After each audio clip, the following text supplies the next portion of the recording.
Fine, the recording has been started, so we can now also begin. What would I do now is I would start sharing my screen, and as I said, we'll start with a few basic C constructs. So let me start sharing my screen.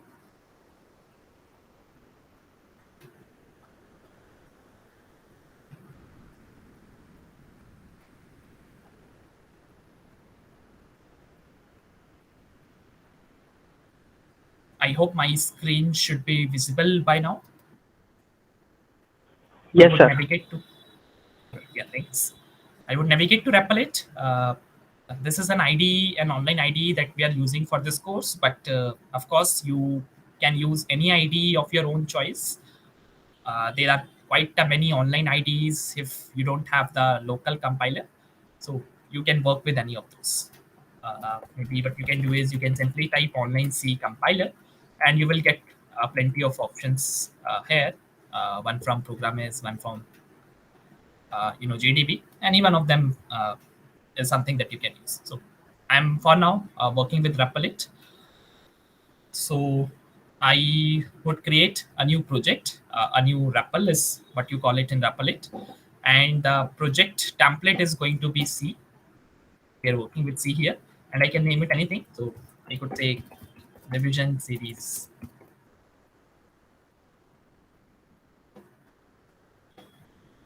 Right, the advantage that we get if we choose the correct platform is this: we already get some template code. So you don't really need to include these basic header files or write this basic main function that is absolutely required for writing any C program.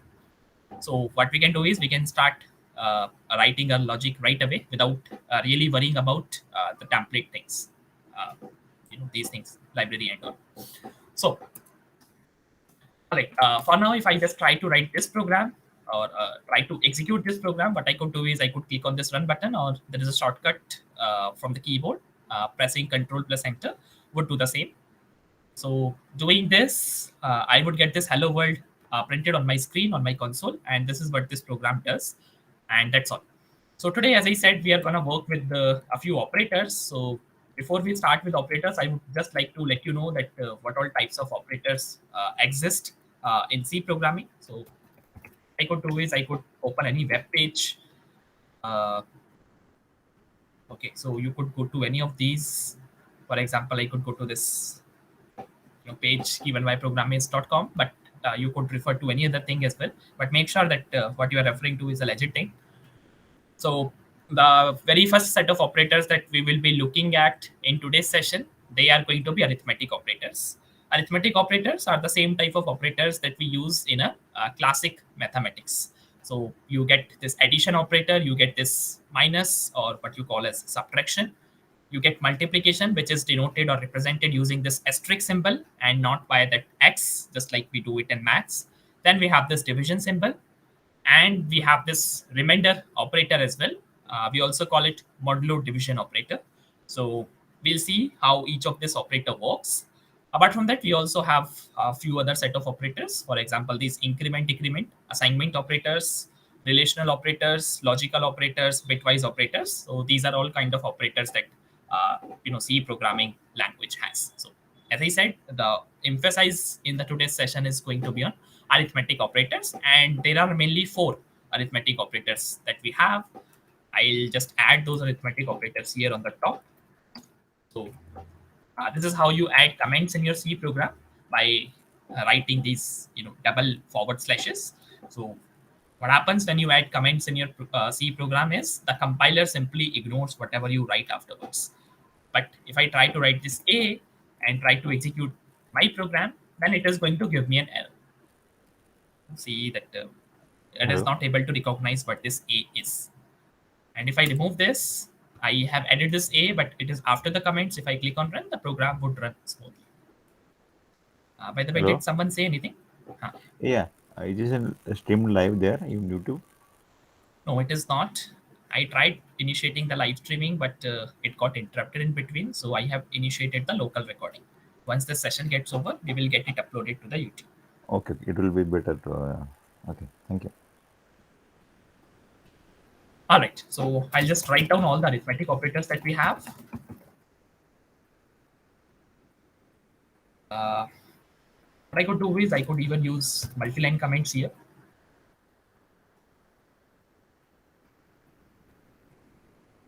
Right. So the first operator that we have is basically addition, which is denoted using this plus symbol.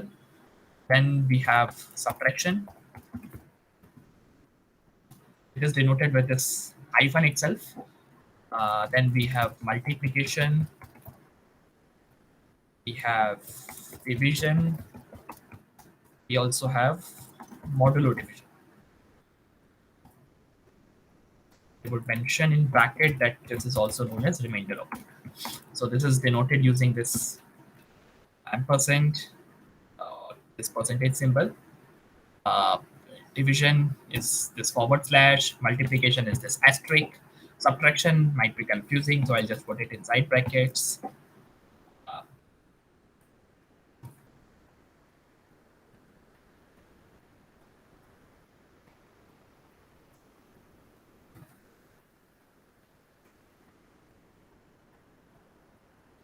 All right, okay. So these are all 5 operators that we have inside the or under the arithmetic category. What I would do right now is I would like to show you a demo for each of these operators. So the very first thing that I'll do in my C program is I would create a couple of variables. So let's say I am going to create variables A and B. I am initializing them with the data type of integer, right? And I am gonna initialize them with some values. So let's say A is gonna be 10 and B is gonna be 20. The same thing could have been done in a single line as well. How? You could have simply written int A equals to 20 and B equals to 30. This could also have been done. Whereas after initializing them, or after, sorry, not initializing them, after declaring them, you could have declared them. But anyways, let's leave it. Right. So this is what I have done. I have created a couple of variables with names A and B, and I have initialized both of those variables with values 10 and 20. Okay. And what I'm going to do is I am going to perform all these operations, all these 5 operations on these 2 variables that I have. So the first thing that I would do here is I would say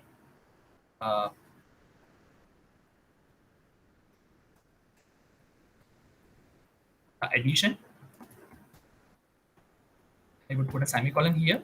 And whenever I want to show any type of value, I have to inform the C compiler that what type of value I'm interested in showing. So what I have done here is I have mentioned this %d. %d means it is going to be a decimal value. I could also mention I in place. But generally, we prefer D, but any of these is okay. Right now, we are working with integer values, not float or anything else. So we would be working with %d or %i. Nothing else, at least in today's session. We could work with float as well. We'll try to see if that is something we could discuss in today's session or not. Now, in order to show the addition, what I would do here is I would simply write A plus B. That's all I need to do. Instead of writing everything by myself, I'll just copy paste. And this, I'll change it to subtraction.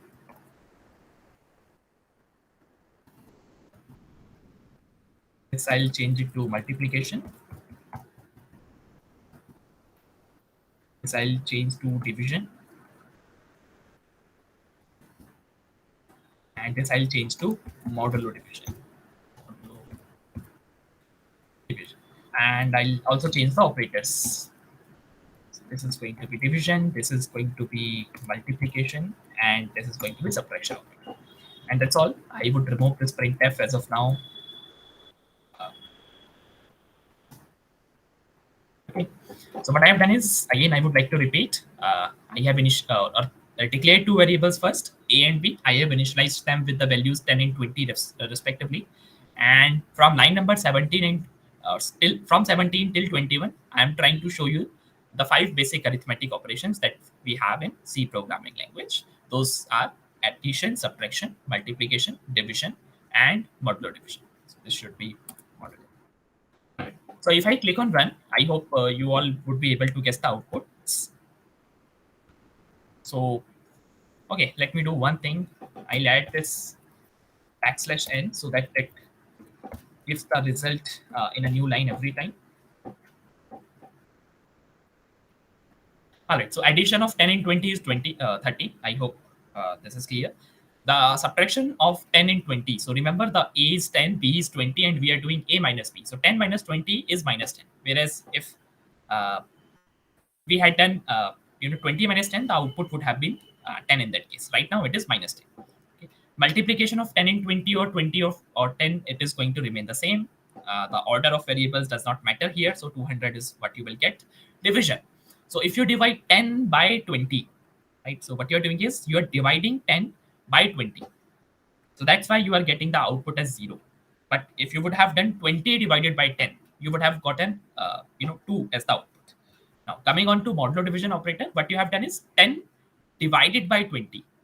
In that case, you are getting the remainder as 10 because 10 is a smaller number than 20, so that's why it is going to be the remainder is going to remain the same, which is the actual number 10.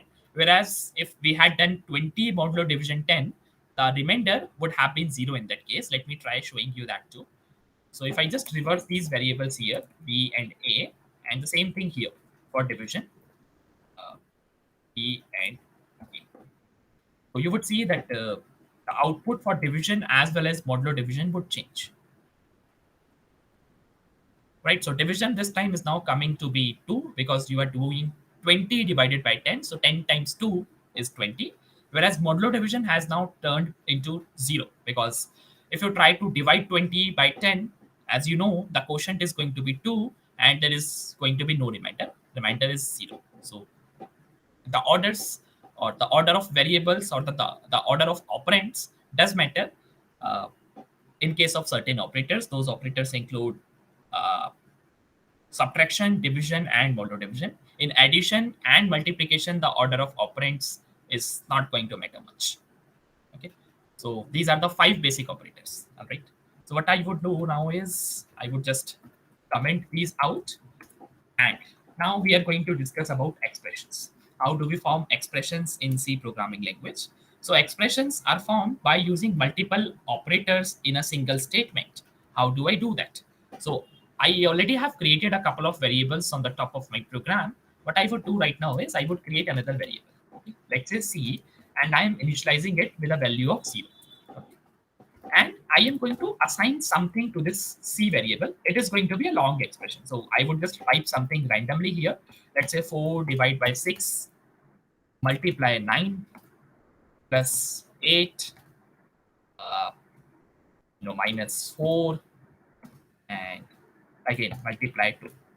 So this is what I have written here, and I would like to see that what would be the final value or what would be the resultant of this expression. Since I'm storing it in C variable, so I could simply print it down and see what the output is going to be. So I could say value is %d, and I could simply say C. Well, before we click or hit on this run button, can anybody of you guess the output of this expression? How would you do that? This is the expression 4 divided by 6 multiply 9 plus 8 minus 4 multiply 2. What do you think? What would be the result for this expression?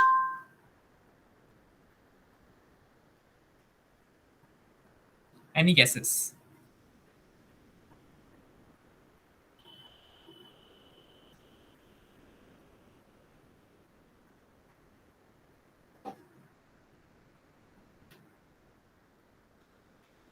Any guesses, guys? What could be the output? Sir, 6. Okay, I got one response saying 6. Is there any other person who think the output could be different? Sir, 8. Okay, I got another response that is 8. So 6 and 8 is what I have. Okay, so let us click on run and see what is the output. And the output is 0. So even right now, I have not computed what the output is going to be. Now let us try to compute what is going to be the output. Okay. So what I'm going to do is I am going to just copy this expression and we'll solve it step by step. Okay. Okay. So I hope all of you, do know the BODMAS rule of mathematics. So BODMAS rules defines how to evaluate an expression when there are multiple operators, right, in a single expression. So how do you do that? So it basically gives you some precedences, defines some precedences for operators. For example, B for brackets, O means exponential, T division, multiplication, etc., etc. Right? In the same way, C programming language also has a predefined precedence for each of the operators. In case multiple operators having same precedence are used, there is another rule that we have to follow, but right now we are going to talk about the precedence of operators, specifically arithmetic operators in C language. So what I would do is I would go to any web page that is going to tell me about precedence of operators in C. I would like to refer to an official reference here. All right, so this is it. So what it says is, it says precedence. What is the precedence? So this is something that could be considered as rank, right? So if precedence is 1, you could say the rank is 1. That means it has the highest priority. As we'll move downwards in this table, the priority as well as the rank decreases, right? So if we are working with the plus minus types of operators, so we are gonna see where these operators are present. So you are able to see this plus and minus here. They are present at 4th level. That means their precedence or their ranking is 4th. Whereas if you talk about multiply, division, and modular division, their ranking or their precedence is 3. So this is going to give you some idea that if you have multiply and plus both present in a single expression, what do you think which operator should be evaluated first? Can you tell me? After seeing this table, after seeing this precedence table, if you have plus as well as multiplication operator present in the same expression, which operator would be evaluated first? Will it be multiplication or addition? Exactly, it is going to be multiplication. Okay, so in this expression, you are able to see that we have one division operator, one multiplication, plus, minus, and another multiplication. Okay, well, this is okay. This is something, if we talk about this thing, 8 minus 4 multiply 2. So multiply has higher precedence than minus. So we can say we will be evaluating 4 multiply 2 first, and after that we will be performing this subtraction here, right? But what about this case? 4 divided by 6 multiply 9. How do you know which is to be evaluated first? Whether should we do 4 divided by 6 first or 6 multiply 9 first? 4 divided by 6. Why is it so? 6 multiply 9. Sorry? 6 multiply 9 पहले होगा शायद sir. Okay, so someone is Because saying it is 6. in division form, sir. All right. Yeah. So see, the problem is that the precedence for all these 3 operators. Right now, we are specifically talking about multiplication and division operator. The precedence for both of them is same. It is 3. Now, how do we know that which operator is to be evaluated first?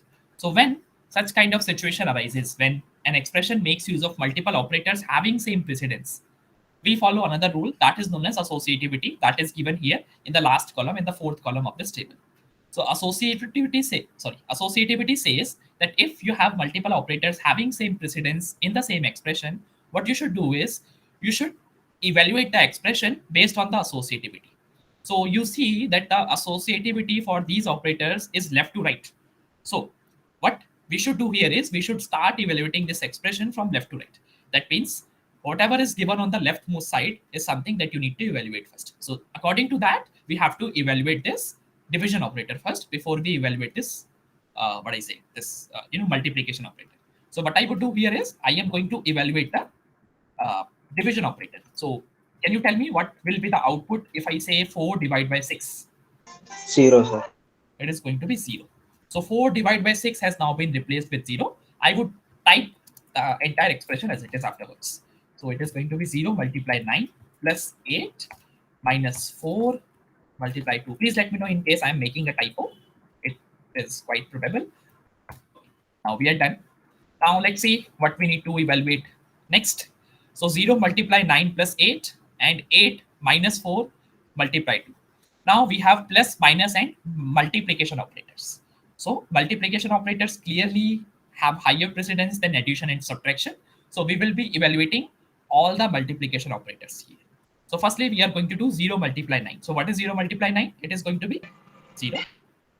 I would type the entire expression as it is afterwards. So 0 plus 8 minus 4 multiply 2, right? Next thing, again, we have this multiplication operator remaining, so we would evaluate it now. So 0 plus 8 minus 4 multiply 2 is what? 8. It is going to be 8. Now, what we have is, we have plus and minus, right? So when you have both plus and minus, again, you have to follow the associativity rule because both of them have the same precedence. So what you should do is you should start evaluating the expression from the left hand side. So what firstly we would do 0 plus 8. So 0 plus 8 is going to be what? 8 8. minus 8. And finally 8 minus 8 is going to give us 0. Right? And that was the reason we were getting 0 here. So did you all understand how this C programming language is evaluating such kind of expressions having multiple operators of same precedence or even different precedences? Right? Let us try to take another example. I just took this example randomly. I am gonna write another random expression here, and then we'll try to find out what would be the output.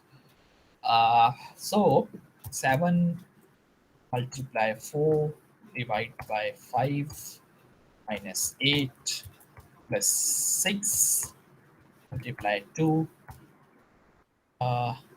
modulo division 6. Okay, this is what I have written here. Again, I don't know what is going to be the output. So now I want you guys to work out on this expression and come up with the answers as well as some explanation how did you do that. So maybe you can take a couple of minutes and try to find out what the answer is going to be. I'll just paste this expression in the chat as well for your reference. Please try to work out on this expression and please let me know what the output is. After that, we'll also see what is going to be the output and we'll work out on this expression here. So I'm just waiting for your responses for now.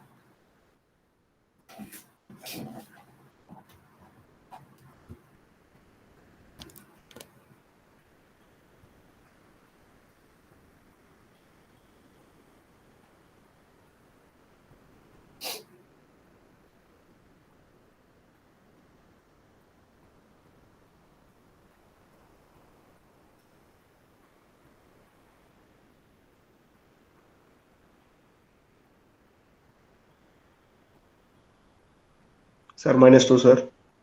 Okay, I got one response is -2. All right, anything else? Does anyone think of a different result here?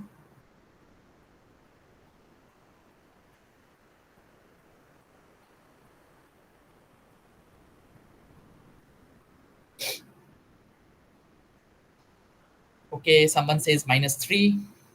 All right, anyone else who thinks the answer could be different than -2 and -3?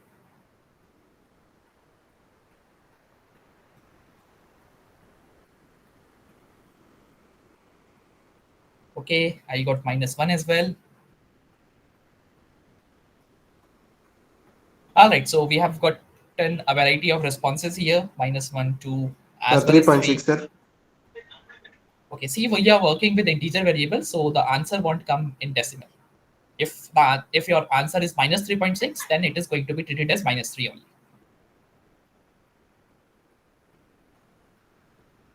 All right, so -1, -2, and -3 are the responses we have got so far. And let us try to evaluate this expression. Okay, again, if you look at this expression, we first have to find out which is to be evaluated first. So let us see what all operators are present. We have multiplication, division, subtraction, addition, multiplication, and modular division. That means we have all the 5 arithmetic operators present in this particular expression. And there are 3 operators which have the highest precedence. Those include multiplication, division, as well as modular division. Okay, so we have this multiplication here. We have this division here, and we have another multiplication here, and one modular division here. So according to this, if we have multiple operators having same precedence, we have to follow the associativity rule. That means we have to start evaluating the expression from left hand side. So let us start evaluating it from left hand side. So the very first thing we'll do here is we'll do 7 multiply 4. So what is 7 multiply 4? It is going to be 28, right? 28 divided by this that I'm gonna type as it is. Now, what do you think? What should we evaluate next? Division, sir. Yeah, we should be evaluating this division. So 28 divided by 5. What do you think? What is going to be the answer? 5.6. It is going to be 5.6, but since we are working with integer values, integer variables, the output is going to be 5. We'll only consider 5 here and we'll ignore the decimal precision. So after that, we will write the entire expression as it is. Okay. Fine. Now we have, subtraction, addition. These two operators are left. Apart from these two, we have multiplication as well as modular division. So 5 minus 8 is something that I'll just write as it is here because we will be evaluating these operators at the end because the priority has to be given to multiplication as well as modular division. Both have the same precedence, so we have to evaluate the LHS first, or we have to start evaluating from left hand side. There is no LHS as such here. LHS and RHS comes when you have assignment operators in place. Right now we don't have any assignment operator. So firstly we will evaluate 6 multiply 2. So what is 6 multiply 2? It is going to be 12, and modulo division 6 is, I'll just write as it is. Again 5 minus 8 plus, what do you think? What is going to be 12 modulo division 6? What is going to be 12 modulo division 6? You are dividing 12 by 6. Sorry. 2, sir. 0. See, this is the remainder operator. So you have to find out what is going to be the remainder when you divide 12 by 6. So 6 times 2 is going to be 12. That means it is completely cancelling this 12. So that means the remainder is going to be 0. The quotient is going to be 2. If there would, if we had used the division operator here, then the answer would have been 2 here. But right now it is modulo division, so the answer is 0. Now 5 minus 8 is what we'll evaluate here. So 5 minus 8 is minus 3 plus 0. And we will perform this addition operation at last. So the answer is going to be minus 3. So someone or everyone who said minus 3 is correct. The answer of minus 3 is correct. Let us see. Click on run. So the answer here is minus 3. All right. Have you all understood this?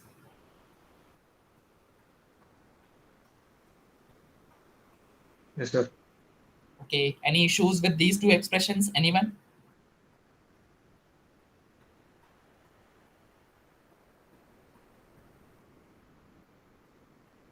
Okay. I hope no issues. Fine. Okay, so this is what I wanted to discuss with respect to arithmetic operators. So we have discussed what all of arithmetic operators exist in C programming.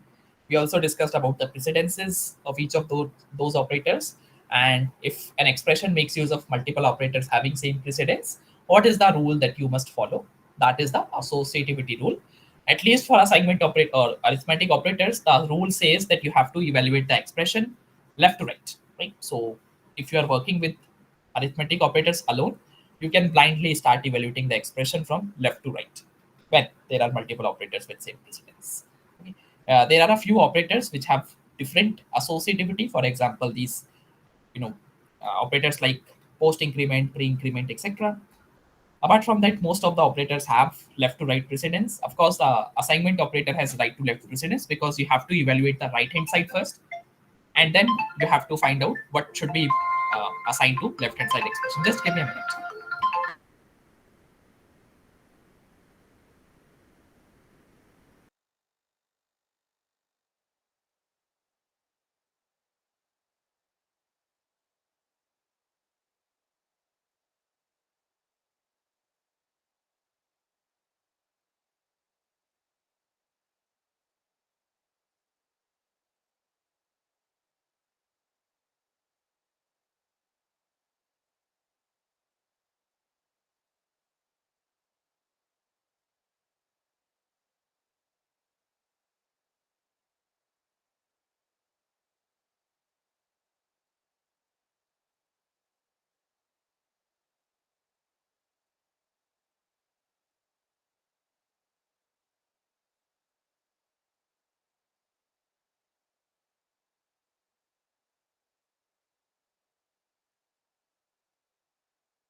Yeah, sorry for the delay. Okay, yeah. So I was telling you that what all things we have tried to understand today. Now, apart from these arithmetic operators, we also have lot of other set of operators in C programming language. As I told you in the beginning, those operators include relational operators, assignment operators, logical operators, bitwise operators. So now in the today's session, I would like to touch upon a few relational operators. So what are relational operators? I would again create a category for that.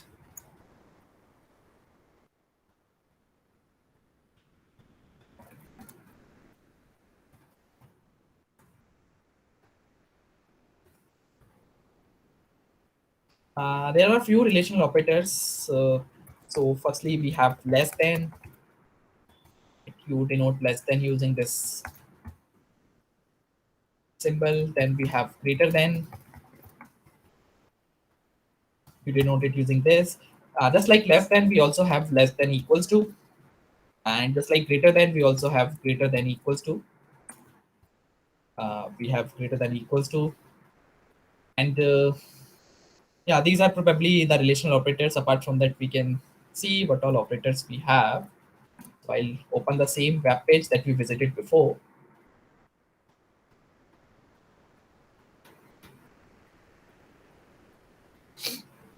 So these are assignment operators, relational operators. Yeah. Okay, so we have equals to and we have not equals to as well. So this is known as equals to. If we want to compare two values, then this is an operator that we'll make use of. Apart from that, we have not equals to.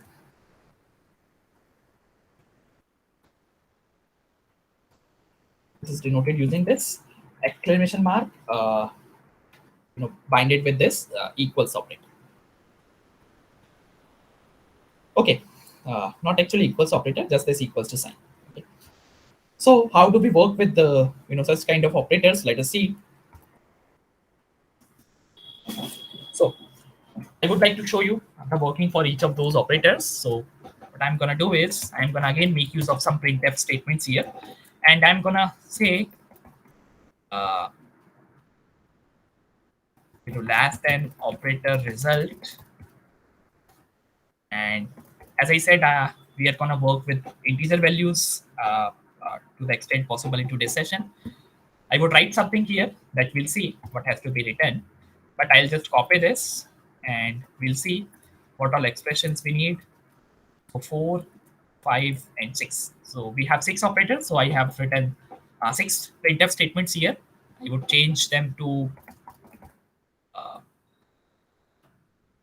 less than equals. Then this is going to be greater than. This is going to be greater than equals.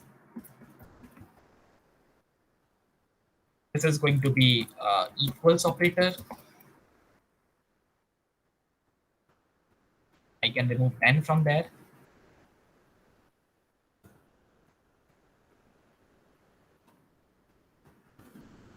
Not equals. Okay. Now I'm gonna write some expression in front of each of these expressions or these printf statements so that we get to see some result as well. So for less than operator, what I'm gonna do is I'm gonna say 3 less than 3. Right. So I'm using this less than operator and I'm trying to find out is 3 less than 3. And the same expression I would be using for less than equals to as well. And we'll see what the differentiation of the outputs is. For greater than, I would say I can use the same expression, say 3. But this time I'm going to make use of greater than operator, 3 greater than 3. And here I would say 3 greater than equals. And here I should be using equals to. Now equals operator, so I would say 3 equals to 3. And here I would like to mention 3 not equals to 3. So I think I have made something wrong. Okay, this is probably causing the issue. Fine. So now we have 6 printf statements here. That means we are going to get 6 printf or 6 statements as output. So I would quickly add this \n so that we get the output in different lines. The output does not get mixed up. Okay. So now if I click on run, we will be getting the outputs in the form of zeros and ones. We are not getting the outputs in form of true and false, because remember, we are working with percent %t. Percent %t and percent %i are going to represent decimal or integer values. So whatever the output is, depending upon whether it is true or false, we are going to get the outputs in the form of zeros and one. If the output is true, then we are going to get the output as one in the form of an integer. Whereas if the output is supposed to be false, then it is going to be represented with the integer value zero. I would repeat it again. A true value is going to be represented with the value 1 in integer, whereas a falsy value is going to be represented with 0 in integer. Now, if we talk about this less than operator result, what we did was we did 3 less than 3. So we all know that 3 and 3 are equal values. So 3 cannot be said equals to, or no, not actually equals to, cannot be said less than 3. So that is why this expression is going to yield a falsy value. And since it is going to yield a falsy value, we are getting 0 as the output because it's a false expression. Now coming on to next printf statement where we do 3 less than 3. So this time what we are checking is that 3, that means the value on the left hand side could either be less than or equals to the right hand side expression. So this is the left hand side value and this is the right hand side value, right? So we know that 3 is definitely not less than 3, but it is equals to 3. So that's why this evaluation will evaluate to true. And since it is getting evaluated to true, we are going to get 1 as the value in the integer because true is represented with 1 value in integer. Now coming on to greater than 3, of course, it's a false expression because 3 is not greater than 3. So that's why we are getting 0 here. Coming on to greater than equals, again, we are checking that either 3 is greater than 3 or equals to 3. Though it is not greater than 3, but it is equals to 3. So that is why we are getting the output as 1 here. That means the expression is true. Coming on to the next statement, equals operator, which says 3 equals to 3. Of course, both the values on the left hand as well as right hand side are equal. So we are getting 1. That is the truthy expression. Whereas if we say not equals, so 3 should not be equals to 3 is what this expression says. And what do you think? Is this true? 3 not equals to 3. What do you think? Well, we are already able to see the output here. It is going to be 0. Right? That means 3 is not equals to 3. This expression is true here because the value of 3 is not equals to 3. That is why it is true. It might be confusing in the beginning when you see the outputs for equals to as well as not equals to. They both are, quite confusing sometimes. But see, equals to means the both values should be equal. And if they are equal, then the output is going to be true. That means 1. This is what we are seeing here. Whereas 3 not equals to 3, right? We are checking that if the value on the left hand side is not equals to to the value on the right hand side. So right now it is not equal. So that is why we are getting false here.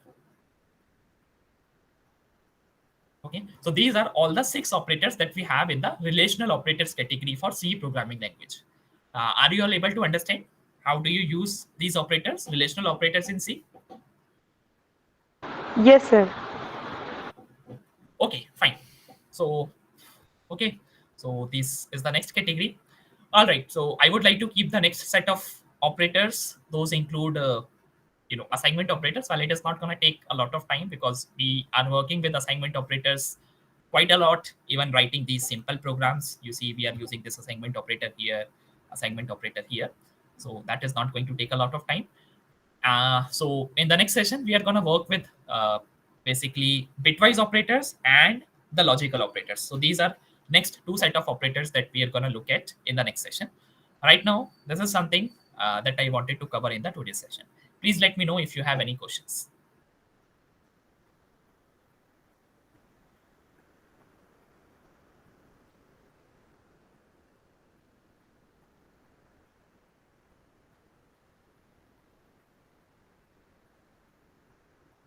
Yes, guys, do you have any questions? No, sir. Okay, so in case there are no questions, shall we wind up this session?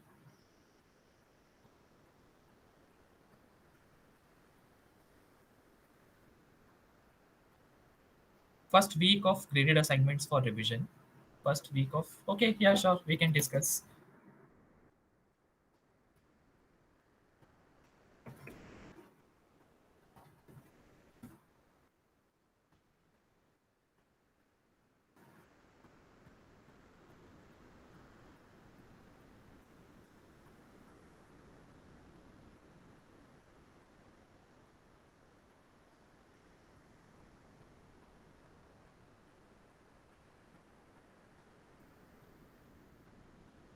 Okay, so the very first question here is, you are told that a computer has 4 GB of RAM as main memory. So how many bits of storage approximately does the computer have in this memory? So what you need to do is you just need to do a conversion from GB into what? Into bits. So you know that 1 byte has 8 bits, whereas on an approx, you can consider that every GB is going to have you can say, originally we say that it is going to have 1024 megabytes, but for general calculations we consider them 1000. So right now, if we have this 4 GB of RAM and we have to convert it into bits, the very first thing that I would do here is I would like to convert this gigabytes into gigabits. So if you want to convert bytes into bits, what you need to do, can someone tell me? Multiply by 8. Exactly. We will just multiply it by 8. So 4 into 8, what would it be? It would be 32. So what we will get here is we will get 32 gigabits. Remember, now we are getting the output as 32 gigabits. And this is something that you can even keep on top of your mind, that 1 GB is equals to 10 power 9. I should say 10 power 9 bytes is something that you can remember. So every GB is going to have 10 raised to the power 9 bits, or sorry, bytes. So once we have converted it into bits, now we have 32 gigabits, and you now want to convert it into bits. That means you want to remove that giga as well. So in order to remove that giga, what you would do is you would add 10 to the power 9, right? So ultimately what you will have as the output is 32 into 10 power 9. So that means you have to write 9 zeros in or after 32. So you will have to find out the answer. So this is the correct answer, 32, and you can count that there are 9 zeros afterwards. So 3, 3, 3. So 3 pairs of 3, and you are getting 9 zeros here. So 10 power 9. It was a simple conversion based question. I hope this is okay for all. Now, next question says that instead of binary values 0 and 1, suppose a computer could store 4 different values in a single memory location. So for example, each location would have 0, 1, 2, 3 instead of only 0 and 1. Now, if we had 1000 such locations, how much is equivalent memory size in bits? Now, what we have to find out is, firstly, we have to find out that how many bits a single character is going to consume. So see, if we have only 2 combinations possible, 0 and 1, how many bits do we require? We require 1 bit. Then we have only 2 combinations possible. But now what it says is we have 4 combinations possible. We have 0, 1, 2, and 3. So we have 4 combinations possible. The very first thing we need to find out is how many bits do we require in order to represent this single character. So now what we will do is we will use 2 power here. So see, when we had 2 combinations, we have 2 possible combinations before. We used to represent them with the help of 1 bit, and we now have to find out for 4 combinations. So simple shortcut for this is going to be 2 power 2. I would just say 2 power 2. So 2 power 2, all of you know, it is going to be 4. Right? That means you require 2 bits in order to store 4 different combinations. Whereas if you need to find out for 1 bit, it means here the power of 2 is what? What is the power of 2 there?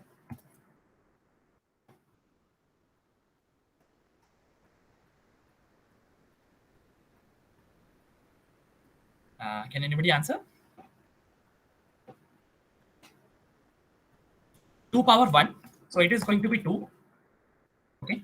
So when we have just 2 combinations possible, we require only 1 bit. But when we have 4 combinations possible, what we can do is we can accommodate all those combinations in what? In 2 bits. How? How can we do that? So see, 0 can be represented with 0, 0 value. 1 can be represented with 0, 1. 2 can be represented with the, you can say 1, 0, spawn 1, 0, and 4 can be represented with, sorry, 0, 1, 2. Okay, we need to represent 3 now. So 3 can be represented with 1, 1. So these are the 4 possible combinations through which you can represent 4 different combinations just using 2 bits, right? So you need to think of it, or think of the representation in the binary, right? So we are representing these in binary. 0, 0 is equivalent to 0, 0, 1 is equivalent to 1, 1, 0 is equivalent to 2, 1, 1 is equivalent to 3. So we have 4 different possible combinations here, and we are just using 2 bits. That means we can accommodate 4 different combinations with the help of 2 bits. And that is why we will be requiring only 2 bits in order to represent a single character. But if we have 1000 such location, so we will have to multiply 2 with these 1000. So 1000 multiplied 2, the answer would come to 2000. 2 bits are required for a single character, whereas if we have 1000 such characters, we will require 2000 bits. 1000 multiplied by 2. So that is why the answer is going to be 2000 here. Now, coming on to third question here, which of the following statements is true? Registers are required in all processors, but it is impossible to directly perform arithmetic operations on data stored in main memory. What do you think?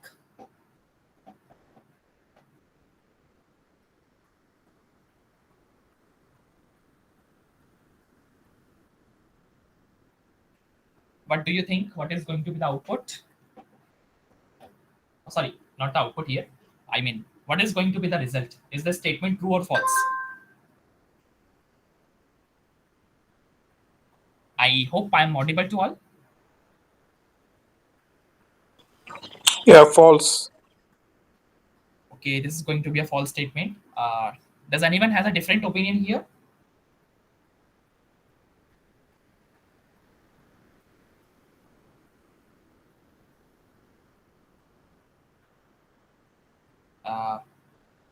Anyone?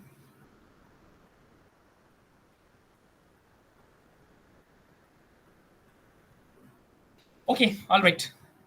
Anyways, yeah. So as you said, this statement is going to be false. Coming on to the second statement, registers are a form of memory. Of course, they do, because they are a form of temporary storage where you store some values for some temporary time so that you can, perform some calculations, etc. No CPU can have more than 32 registers. This is something that is, architecture dependent. So this is not a true statement at all. All of the above and none of the above. So we have to find out all the true statements. So this is the only true statement. Registers are a form of memory. Rest all are false. So registers are a form of memory is what the correct statement for this question is. Now, which of the following can be valid values for word length used inside a CPU? I guess this was a question that confused a lot of people in the beginning. But even as professor has mentioned, in the lectures, that a word is something that can be considered as a logical term. It is not something that is restricted to have only a specific number of bits in case of a word. This is a logical thing, a logical unit, and you could have any number of bits or any length is possible for a word. So basically, this is something that is dependent on the architecture. So 8 bits, 23 bits, 36 bits, or any other possible combination of bits is possible. There is no hard restriction. This is something that is dependent on the architecture. So all of the above is the correct answer. Now here you have to arrange the above steps. Okay, you are given these 4 sequence of steps here, and you have to arrange these steps in the correct order. What should be done first and what should be done last is what you need to find out. So let us try to read all these statements first. Define inputs and outputs for a given problem. Break the computation into computer primitives. Map inputs to memory models so that they can be loaded as and when needed. Store the output values in the appropriate parts of the memory model. So these are the 4 different statements that are possible. That means we are trying to perform some operation on some operands. Right now, we don't know what the operation is. It just says computer primitives. So it could be any addition, subtraction, division, whatever it is. Right? Anything is possible. Okay, so what do you think? What is going to be the correct answer? The very first thing, of course, this first step is going to remain the same. Define out inputs and outputs for a given problem. This is something that you need to do as the very first step while solving any problem. So the first statement is going to remain first, even in the correct order. Now we break the computations into computer primitive, map inputs to memory model. So the second step is going to be map the inputs. Firstly, you have to find out that where you have to take those values from, and for that purpose, you will have to map those map some things to the memory model so that you can find out or fetch the values that you're required to operate on. So third statement is going to be the second statement, or the second statement that has to be put in the correct order. So first and third is what the correct order as of now is. So first, third, we have two options available, C and D, 1324, 1342. Now let us see what is going to be the third thing. So see, store the output values. So store is something that you would be doing at the very last, when the entire operation is completed. So 4 has to be kept at last, whereas break the computations into computer primitives. Definitely, if you are performing an operation, this is something that you need to do, break the computations and perform those operations. And only after performing or after breaking those operations, you will be able to store those outputs in the appropriate memory locations. So firstly, 2 steps should come and then 4 should come. So 1324 is going to be the correct output, 1324. So that means C option is going to be correct. All right. So C is correct here. All right. Coming on to the next question. Suppose you need to copy the value of memory location data 1 to data 2. Identify the appropriate sequence of steps to accomplish this. All right. So again, you have to perform some operation, though it is just a copy operation. You have to take the value, fetch the memory value from one memory location, and you have to copy it, paste it to some other memory location. So let us see what is going to be the correct order. Let us read. CPU sends the address of location data 1 to memory. CPU sends the location of data 1 to memory. Okay, CPU sends the address of data 2 to memory. So definitely data is something that would be done after getting the address. So first statement is definitely going to be put before than the statement 2. Memory sends the value of memory location data 1 to CPU. CPU sends the value of R to location data 2 in memory. Location data 2 to memory. CPU loads the value from memory location data 1 into a register R, and memory store the value from register R to memory location data 2. So first thing is clear here that the first as well as the last statements, they are already in their correct order, because this is the very first thing that you would do. You first have to get the address right from the memory into the CPU so that you can start fetching that value. And the last step that you will do is you are going to store that value into some memory location that is going to be data 2, right? Because firstly you are getting the address of data 1 memory location, and at last you are storing the data that you would have stored in some register for temporary purpose. Finally you are storing it in memory location data 2. So first and 6, they are going to remain the same. I think there is only one option available here where first and 6 are the first and the last statements. Well, option C is going to be the correct answer here. But let us see what are going to be the intermediate statements. So CPU sends the address of data 2 to memory. No, this is not going to be the next step. Memory sends the value of memory location data 1 to CPU. Yeah. So after CPU sends the address of location data 1 to memory, then third is going to be the next step. Memory is going to send the value of that memory location to CPU, right? So after performing 3, what would happen is CPU sends the address, no. CPU sends the value of R, no. CPU loads the value from memory location data 1 to into register R. So after this third statement, fifth statement is going to be the correct statement that has to be put in the correct order. So 1, 3, 5. And after 5, after loading the value, what we have to do is we have to send the address of whatever memory location we want to store the final data at. So second step is going to be the next statement in the correct order. So 1, 3, 5, 2, and we already know that 6 is the last statement. So 4 is going to be the second last statement. So finally the correct order is going to be 1, 3, 5. CPU sends the value of R to locate. CPU sends the, okay, 2, 4, and 6. So 1, 3, 5, 2, 4, 6 is going to be the correct answer.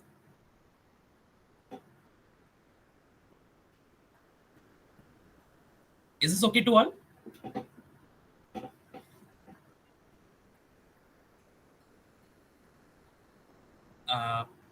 Okay, so I would take this silence as yes.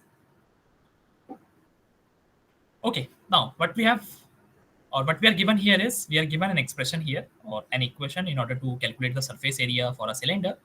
There are some variables R and H, and we have to find out the value of A.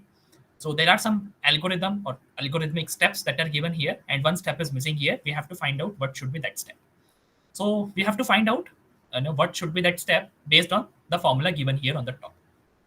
So see, firstly we do 22 divide by 7. All right, we are doing this 22 divide by 7. This is one operation. After that we are doing 2 into T1. So what we are doing is ultimately we are doing 2 into 22 divided by 7 is what we are doing till T2. Now T3 step is missing, but T4 says R plus H. R plus H means we are trying to perform this operation, this R plus H. And T5 is doing what? T5 is doing T3 multiplied T4. So T4 we know R plus H. That means T3 must be this entire expression. That means 2 multiplied 22 divided by 7 into R.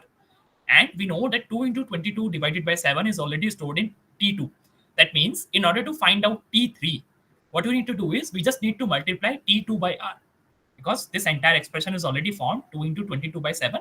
We just need to multiply it with R. So T3 is going to be what? T2 multiply R. So T3 is going to be T2 multiply R. That means the second operation or second option. Okay, T3 equals to R multiply T2. Yeah, so this is the second operation. I hope this was quite simple. You just need to look at the formula and find out what should be the correct thing to be filled out here.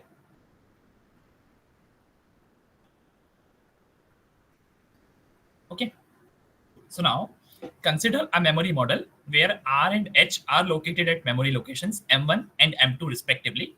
The result A has to be stored at memory location M3. Consider the following step to compute the value of A.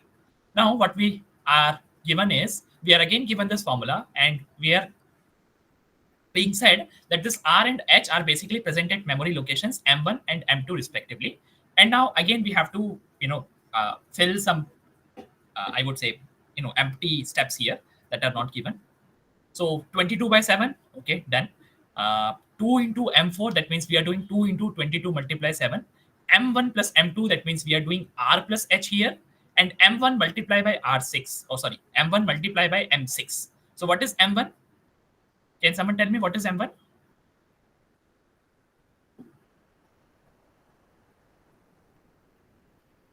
Read this question statement. R, You will sir. be able to find out what is M1. Yeah, M1 is R. And what is M6? M6 is M1 plus M2. That means R plus H. So what Plus you are H. doing here is you are doing R multiply R plus H. Now again, if we look at this formula, we are doing R multiply R plus H. And this value is stored in M7. And finally, we have to store the result in M3. That means we have to assign some value to M3. So definitely R into R plus H, this is stored in M3. So we have to multiply it with what? We have to multiply it with 2 into 22 by 7. And we see that 2 into 22 multiply 7 is already stored in M5. So what we need to do is we just need to multiply M5 with M7 and we need to store it in M3. So the answer is going to be M3 equals to M5 multiply M7, right? Because M5 has 2 into 22 by 7 and R into R plus H is stored in M7.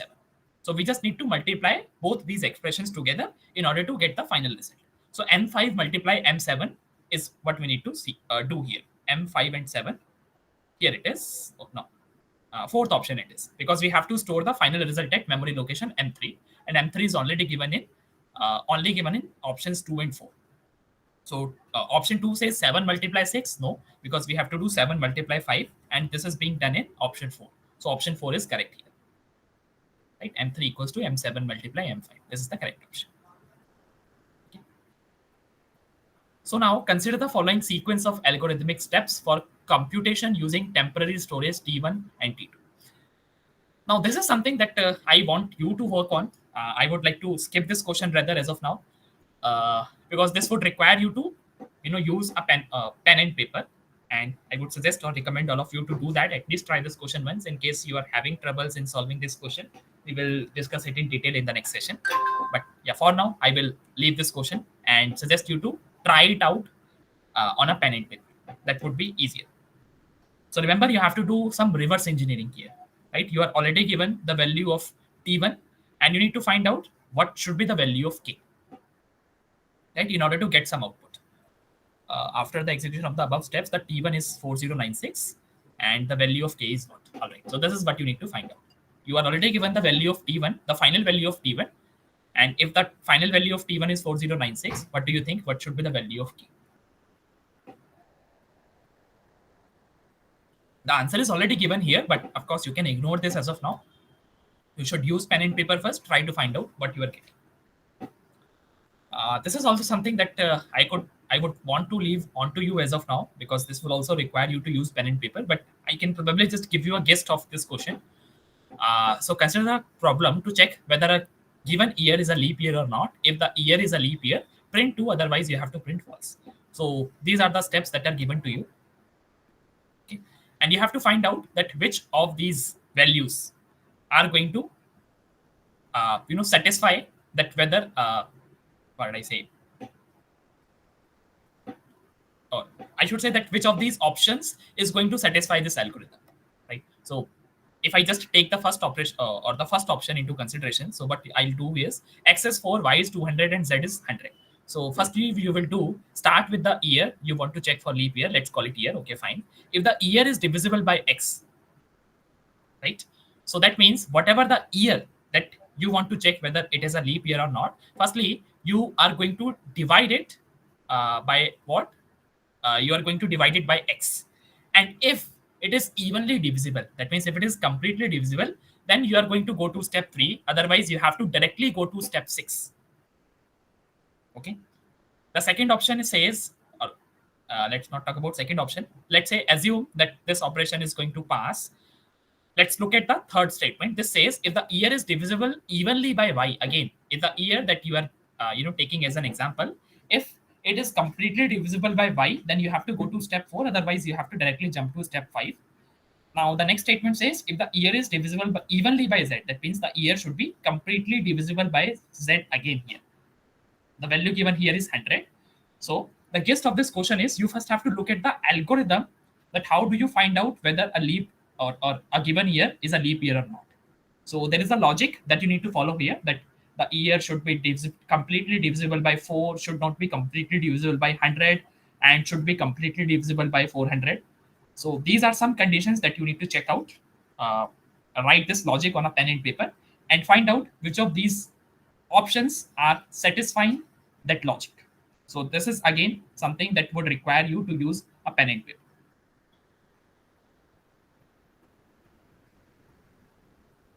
Okay, so this is all we had in graded assignment 1. Any questions, any issues so far? Sir, I had one question. I was sent this link for system commands. So, will this session cover system commands as well? System commands? I didn't get it.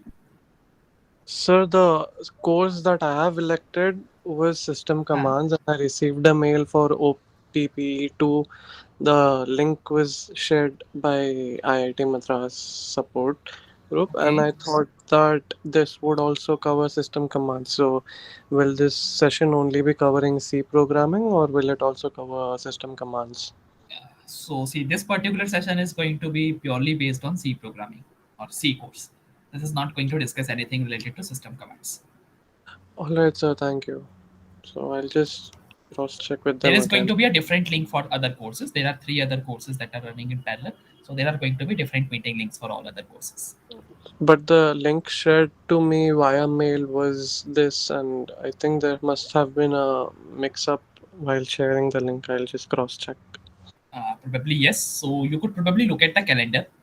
I think all the calendar links, they are updated quite frequently. So you can just visit your calendar and see. For example, for the C programming, we have this calendar. Similarly, you will be having calendars for all other courses. You can add those in your personal calendar as well. All right, sir. Thank you so much.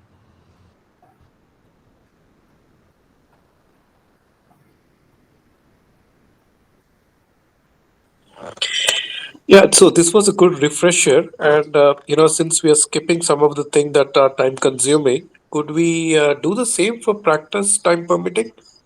Practice session, week 1. Sorry, I didn't get it. Yeah, am I audible? Yes, you're audible, but what you said is something that I could not understand. No issues. So, thanks for this running through the graded assignment. It was a good refresher. Um, is there a plan to do the same for the other weeks and the practice assignment? Because I don't see a solution, to these documents anywhere, and this might not also require one because it's sort of easy to understand.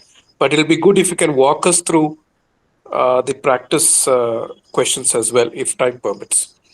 Sure, I can do that right now. Sure, Thank not you. a problem. So week 1, as you know, it is going to be theory based. There is no programming involved at all. The programming would be introduced or formally introduced in week 3. So the first 2 weeks are purely going to be focused on theory constructs. Okay. Anyways, so which of the following statements best describes the term programming? So it refers to how the data is organized and stored in the computer memory. This is basically a definition for data structures, not for programming. It refers to the process of instructing the computer to perform a given task. That is correct. This is the correct option. It refers to the hardware that a computer can support. Definitely not, and all of the above. So second option is going to be the correct option. First option, as I have told you, it is a definition given for data structures. Second is basically what you call as programming, the process of instructing the computer to perform a given task. It refers to the hardware that a computer can support, is definitely not what programming is. And all of the above automatically becomes wrong if there are a few wrong options here. Now, which of the following are not valid logical operators in programming? Again, there are only 3 logical operators in C programming that I would like to recall. And, not, and there is another called or. And, not, or. These are the 3 logical operators. Assignment and cause. Assignment is basically assignment operator, and cause, it is basically a mathematical operator, though you need to include another library called math.h after. Only you will be able to use this. So these 2 are the operators which are not valid logical operators. And not are logical operators and perfectly valid in C programming. Which of the following statements is generally true? The memory unit is responsible for performing arithmetic operations. No, it is not. The registers are responsible for performing arithmetic operations. No, of course not. The ALU is responsible for performing arithmetic operations. Yes, definitely it is true, because ALU itself stands for, I hope all of you know. Can someone tell me the full form? ALU? Arithmetic? And logic unit. Exactly. Yeah. So ALU is responsible for performing all such operations. Now, which of the following statements is that true for a split memory architecture? The ALU fetches, writes the data directly from fetches, writes the data directly from to the main memory. So how many of you remember the split memory architecture?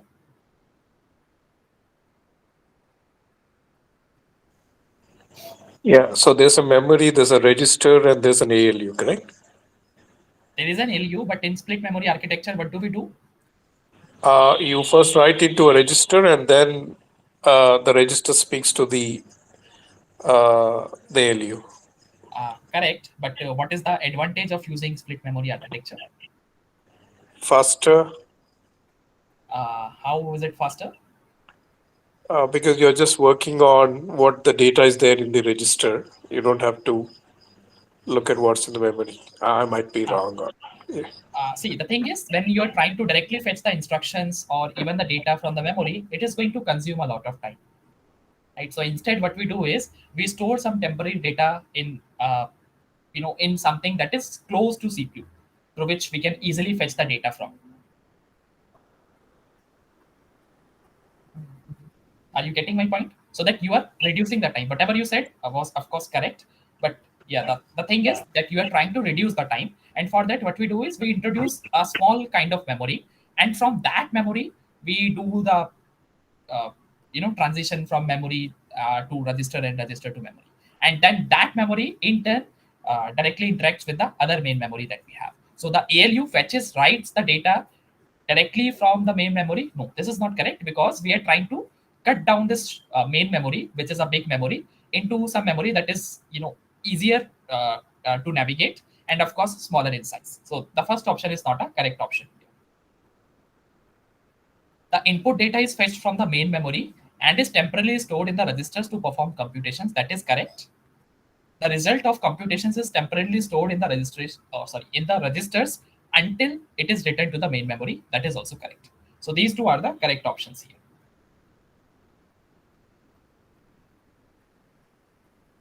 Okay, why the first option is wrong here? It sort of bypasses the registrar. Huh? Exactly, that is why. Okay, now which of the following statements are correct? So load refers to the process of moving the data from main memory to the registers. So load means you are trying to load some memory into some place where you can perform the computation. So what do you think? Is the definition of load correct here? Is the first statement correct? Yes, it is correct, because load is the same. You are trying to fetch the data from the memory and you are storing it in register. That's what you call load. Whereas store is you try to get the data transferred from registers to the main memory. So second option automatically becomes wrong because it says from register to main memory, that is store operation. So store operation says main memory to register and register to main memory. So A and D options are correct. Load means you are trying to fetch data from the main memory, and store means you are trying to write data to the main memory. A typical CPU keeps track of the position of the next instruction using a program counter. This is something that you can remember while working with C programming, or courses like operating system. You will probably get to know more about program counter register. But right now you can just remember this thing as it is. That program counter is a register that helps CPU keeping a track of the current statement that is being executed, or the next statement that has to be executed. So, which of the following is a true for C programming language? So, all right. Now, what do you think? Which all of these options are correct? Imperative, statistically Definitely typed. imperative. Yes, this has been discussed in detail in Self-programming lectures. language. Statically, this has also been discussed in lectures. Statically means what I say. Uh, you have to inform the compiler about the data type of a given variable. For example, we use int, float, etc. So that is something that is required in C language, not required in dynamically typed language. But C is a statically typed language. Do you think it is a strongly typed language? No, it's a No, weakly sir. typed. It's a weakly typed because you can do type conversions. It is a structured programming language. Yes, it is. Yes. It demands a high capacity hardware. No, it does not. Right? Because you can even run, a C programs on a 4 GB RAM machine. That works perfectly fine. Okay, so consider the following steps to compute the value of A multiply B. Let A and B located at memory locations M0 and M1, R0, 1 and 2 and 3 P4 available registers. The result has to be stored at memory location M2. So now what we have to assume here is that CPU does not have a multiplication operator and we only have to make use of addition operator.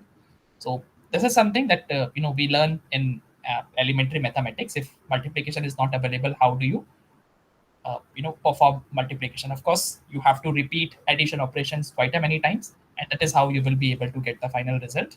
So what you do is you first initialize this R0 register with value 0. This is going to be a counter for us. R1, you are going to get the first value. R2, you are going to get the second value, and R3 is where you are going to store the result. The very first thing that you do is you do R3 plus R2. That means you add both the numbers, and then you make an increment in the R0 register, which was initialized with the value 0. Okay. And then you have to write some condition here. You have to find out what that condition should be. So what do you think? What that condition should be?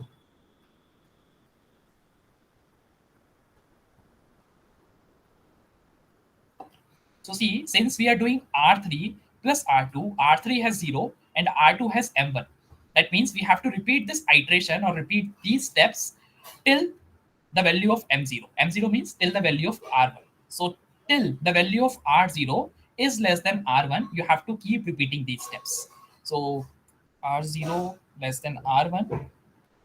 Yeah, so if R0 is less than R1 is definitely correct. R0 not less than R2, R0 not less than R2. So third option and fourth options are eliminated. Now you have to find out whether you should go to step 3 or you should go to step 5. What do you think? Which step you should navigate to? Step 5 or 3?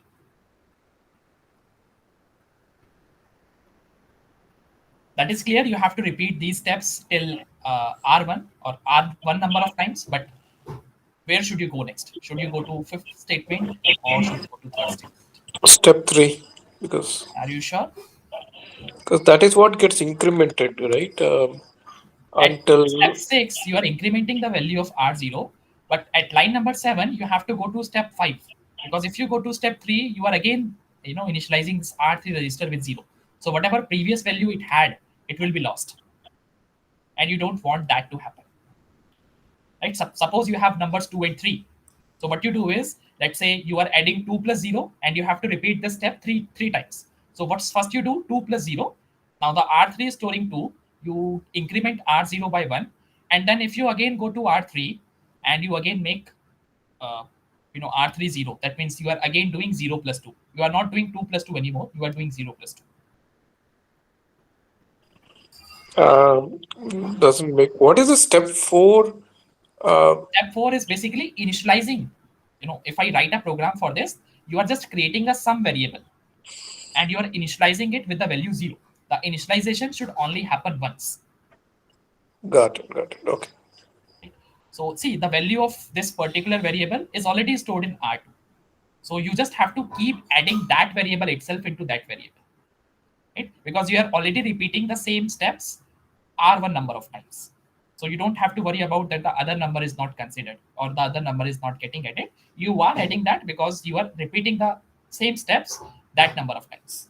So that is why the correct option is going to be second option. Okay. R0 should be less than R1 and you have to go to step 5 because you cannot again make R3 equals to 0. R2, you are getting it from the M1. That is still okay. That is fine. But this is the step that is going to,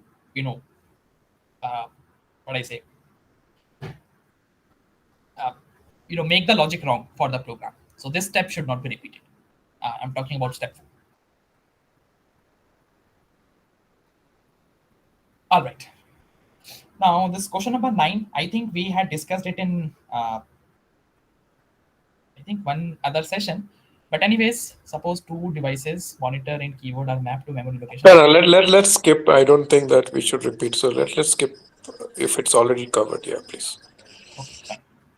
So a set of stored instructions used to direct your computer central processing unit. What do you think? We discussed about first question. This is something related to first question itself. Programmer. Exactly. This is known as program. Now, which of the following components is responsible for managing the flow of data between CPU and other components? It is going to be control unit because CPU mainly consists of 2 things, ALU and control unit. ALU takes care of all the primitive operations and control unit takes care of all these data flow that happens. Which of the following components is responsible for temporarily storing instructions and data during program execution? So I think all of you would be able to answer this. Every instruction has to come to which memory in order to get executed?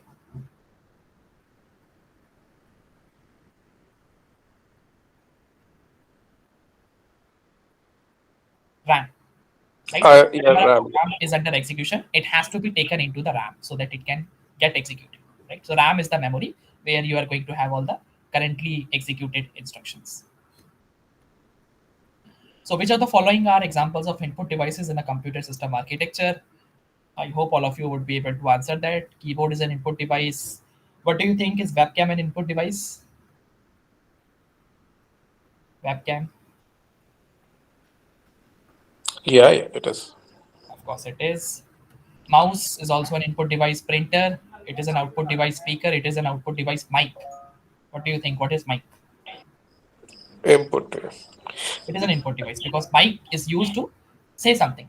Speaker is something through which you are going to get the output of that voice, what you speak in mic. So rank the following in the order of how much main memory they had. So again, this would require you some Googling. That's why it is a practice question. So require some Googling.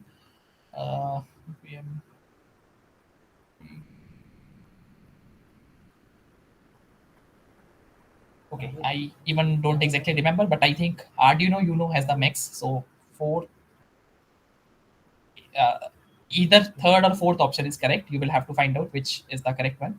But I know fourth is definitely going to be the first thing here in the order. So either of third or fourth option is correct here. You can just Google this. You need not remember this by heart. That's why it is a practice question. And the 15th question, again, it is a research-based question. So which of the following are computationally equivalent in theory? Two processors are considered computational. Okay, anyways. Okay. Again, this is something that would require you some Googling. I think all of the above should be the answer because I'm sure about the first two. I'm not sure about the third one here, which is a GPU. Yeah, I think that's fine. I think we can skip those that require some additional inputs. But the ask was, can we spend some time on some of these graded or practice, which requires us, to put some kind of what you call it thought, like how you were doing this relationship, right, on getting the priorities. So such things. If not tomorrow, maybe the next session for week 2, 3, and 4. If that's something that we can consider. Yeah, sure. We can do that. Maybe it would be better if you could also come up with the specific topics that you want to be addressed, because we might not know what are the actual struggles that you guys are facing. So if you could let us know what are the important things that you think we should be discussing here, we can straight away discuss those. Sure. How many such sessions are you planning before the reattempt takes place? Not sure. I think that session on tomorrow is definitely going to happen. I don't know. Arup sir, are you there? Any idea?